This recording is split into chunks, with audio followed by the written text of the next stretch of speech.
తాకట్లో ఉన్న మీ బంగారాన్ని విడిపించి ఆ రోజు ఆన్లైన్ రేటుకి కొంటాం. Sharma gold company. మీరు అన్నట్లు అదే ఫ్యామిలీ అంతా డిపెండ్ అయి ఉంటుంది. మనం బిజీగా ఉంటాము, చెక్కులు మనం కలెక్ట్ చేసుకోము, ప్రాపర్టీస్ వాళ్ళు కొన్ని వాళ్ళ పేర్ల మీద ఉంటాయి. చివరికి ఏదైనా ఆఫర్ లేనప్పుడు ఏదైనా అడిగినప్పుడు ప్రాపర్టీ నీ దగ్గర ఎక్కడ ఉంది, నా పేరు మీద కదా ఉందని మొత్తం అట్లనే అయిపోతుంది. చేసిన ఉన్నాయి అటువంటి చేసిన సిల్క్ స్మిత గారిది చూసాం మనం, ఎవరిదో ఎందుకు. సిల్క్ స్మిత గారు నేను యాక్ట్ చేశాను 2-3 మలయాళం ఫిల్మ్స్ లో మేము ఇద్దరం కలిసి చేసాము. వెరీ నైస్ గా, చాలా మంచి అమ్మాయి. అందరూ అంటుంటారండి ఆమెకి ఎక్కువ ఈగో యాటిట్యూడ్ ఉంటుందండి. ఈగో ఉండేది కాదు, కానీ మాట ఎలా మాట్లాడేది అంటే చిన్నపిల్లలాగా ఏంటి ఇలాగా అలా మాట్లాడితే అందరూ ఆర్టిఫిషియల్ అనుకునేవాళ్ళు. నేను కూడా ఫస్ట్ ఏంటి అంటే కొంచెం హైట్ మంచి ఇదిగా ఉండేది కదా, మాట్లాడడం అలా మాట్లాడేది అనమాట. ఫోన్ చేశారా మీరు అన్నట్టు అలా మాట్లాడేది. ఏంటి అమ్మాయి ఇంత యాక్ట్ చేస్తుంది అని ఒక ఫస్ట్ 2 days నాకు అనిపించింది. తర్వాత చూస్తే పాప మా అమ్మాయి ఫిల్మ్స్ లో కూడా అలాగే ఉండొచ్చుండి, ఇలా కళ్ళు అరమోడుపు కళ్ళు అలా పెట్టుకుని, అది అమ్మాయి నేచర్ పాపం.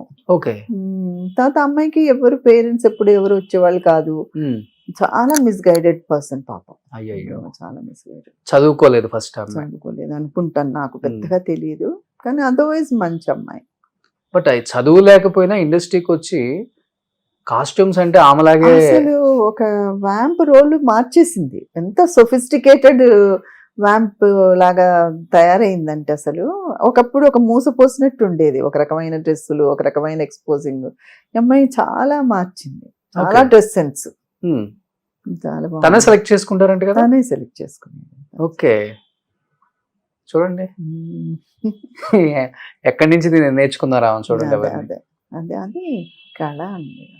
ఇప్పుడు పాతకాలంలో అసలు చదువుకున్న యాక్టర్స్ తక్కువ, బట్ వాళ్ళ వాచకం చూడండి ఎంత స్వచ్ఛంగా ఎంత బాగుంటుంది అసలు.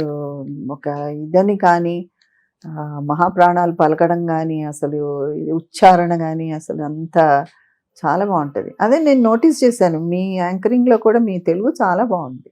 Thank you so much. ఎందుకు సక్సెస్ అయ్యాడు రోషన్ అని కొంచెం చూశాను, నేను కూడా హోంవర్క్ చేశాను. హార్డ్ వర్క్ అనిపించింది. బట్ సిల్క్ స్మిత గారు చనిపోయినప్పుడు వెళ్ళారా అండి? లేదమ్మా, నేను ఏదో అవుట్డోర్ లో ఉన్నాను, వెళ్ళలేకపోయాను. సో కొంతమంది వెళ్ళిన వాళ్ళు చెప్తే నిజంగా చాలా బాధ అనిపించింది. గవర్నమెంట్ హాస్పిటల్లో కింద ఎక్కడ పడేశారు, ఈగలన్నీ వాళ్తున్నాయి, కనీసం పట్టించుకోలేదు. తెలీదు, ఒక మనిషి బతుకున్నప్పుడు ఏమైంది అన్నది నాకు కూడా సరిగ్గా తెలీదు. నేను ఏదో బిజీగా ఉండి చెప్పాను కదా, ఇండస్ట్రీలో పర్సనల్ ఎవరితోటి పెద్ద మూవ్ అయ్యేదని కాదు కాబట్టి నాకు పెద్ద తెలియదు, కానీ ఇలాంటి స్టోరీస్ ఉంటాయి. అదే ఒక చిన్న రాంగ్ స్టెప్లతోటి ఇప్పుడు కూడా ఫైనాన్షియల్ గా అమ్మాయిలు ఎవరు ఇదిగా ఉండట్లేదు, అందరూ జాగ్రత్తగా ఉండాలి. ఎందుకంటే they know that their career may not be long. అవును, అందుకని అది జాగ్రత్తగా ఉండాలి. పర్సనల్ దాంట్లో కొంచెం రాంగ్ స్టెప్స్ వేస్తున్నారు.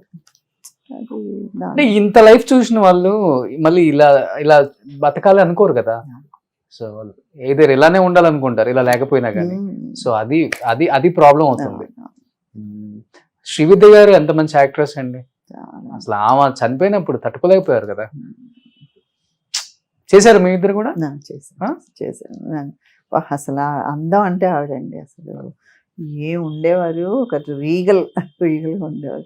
ఫస్ట్ నేను మలయాళం ఫిల్మ్ చేసినప్పుడు ఆవిడ మదర్ ఏదో చేశారు నాకు, చాలా మీరు మీ మదర్? నా మదర్ చేశారు. అప్పటికే సీనియర్ అయిపోయారు. Okay okay. అందులో అప్పుడు ఒకప్పుడు మలయాళం చాలా చేశారు ఆవిడ అసలు. అలాగా అందులో అప్పుడు మలయాళం ఫిల్మ్స్ అండి 15 రోజులకు 20 రోజులకు ఒక సినిమా తీసేసారు వాళ్ళు. ఆ టైంలో ఆవిడ చాలా చేశారు. ఆవిడ అదేదో పర్సనల్ దానివల్లే చాలా కష్టం పడ్డారని విన్నాను. ఎలా ఉంటారు ఆఫ్ స్క్రీన్, ఎలా ఉంటారు శ్రీవిద్య గారు అసలు? చాలా బాగుంటారు, చాలా బాగుంటారు. నేను I told you know I took a decision, marriage అయిన తర్వాత నేను యాక్ట్ చేయకూడదు అనేసి మానేశాను. తర్వాత నేను బాబు పుట్టిన తర్వాత ఒక 1 year ఉంటాడు అనుకుంటా, ఆల్ 10 months బాబుని ఎత్తుకుని ఏదో చెన్నై నుంచి వస్తున్నాను, ఏదో ఎయిర్పోర్ట్లో కలిశారు ఆవిడ శ్రీవిద్య. పిల్లలు లేరు కదా, ఆవిడ మా బాబుని చూసుకుని ఎత్తుకుని ఎంత ఆనందపడ్డారంటే అప్పుడు చెప్పాను, నువ్వు చాలా మంచి స్టెప్ తీసుకున్నావు, మ్యారేజ్ అయిన తర్వాత ఫిల్మ్స్ చేయలేదు, బాబుని కనేసావు, చాలా మంచి డెసిషన్ ఇదని చెప్పారు. అంటే ఆవిడ లోపల ఎంత బాధ ఉండి ఉంటది కదా, అవన్నీ జరగలేదు అన్నది. ఆమె కూడా లవ్ మ్యారేజే కదా. Sort of yes, love marriage. So పిల్లలు లేరు. పిల్లలు లేదు. అది అంతే, కొంచెం ఆ మ్యారేజ్ లోనే ఏదో ప్రాబ్లం అని అన్నారు. అవునవునవును. హెల్త్ ఇష్యూ వల్ల చనిపోయారని, లేకపోతే సూసైడా? సూసైడ్ సూసైడ్ కాదు, ఆ. సూసైడ్ అయితే కాదు, న్యాచురల్ డెత్. ఓకే. చివరి రోజుల్లో ఫైనాన్షియల్ గా ఇబ్బంది పడ్డారు కదా ఆమె కూడా. ఫైనాన్షియల్ గా ఆమె ఇబ్బంది పడలేదు, బట్ ఆమె అదే మీరు ఒక చెప్పినట్టు ప్రాపర్టీ అంతా తన పేరులో లేకపోవడం అలాంటివి ఏదో జరిగింది. సో అది కొంచెం దెబ్బతింటారు కదా సైకలాజికల్లీ. ఆమె అంటే ఆ ఉన్నయన్నీ ఇచ్చేసారంట. సరే ఇల్లు ఉంది కదా అని లైట్ తీసుకున్నారంట. తీరా చూస్తే ఇల్లు ప్లేస్ ఆమె పేరు మీద లేదంటే ఇల్లు కట్టింది ఆమంట. అలాంటిది ఏదో అది జరిగింది అన్నారు. మనసు విరిగిపోయింది ఆవిడకి. దాని వల్ల మనసు విరిగిపోయింది అన్నారు. అదే విన్నాను నేను. టీ నగర్ లో పెద్ద ఇల్లు, ఇంకా తట్టుకోలేకపోయింది ఆమె అని చెప్పేసి విన్నా. So maybe heart attack, I don't know, నాకు తెలీదు, బట్ సూసైడ్ అయితే కాదు. ఇప్పుడు మీరు చేసిన యాక్టర్స్ అందరూ ఇప్పుడు అక్కడే ఉన్నారు కదండి, చెన్నైలోనే ఉన్నారు. ఇంకా ఎప్పుడన్నా వెళ్ళినప్పుడు చెప్పాను ఫోన్ లో కూడా హై బై కూడా ఉండదు. బాబు పెళ్ళికి కూడా ఎవరిని పిలవలేరు. నాలాగే రిటైర్ అయిపోయిన ఎవరో ఒకరో ఇద్దరితో మాట్లాడతాను అంతే కానీ ఇంకా యాక్టివ్ ఉన్న వాళ్ళతో ఎవరితో లేదు. బాబు పెళ్ళికి కూడా ఎవరిని పిలవాల.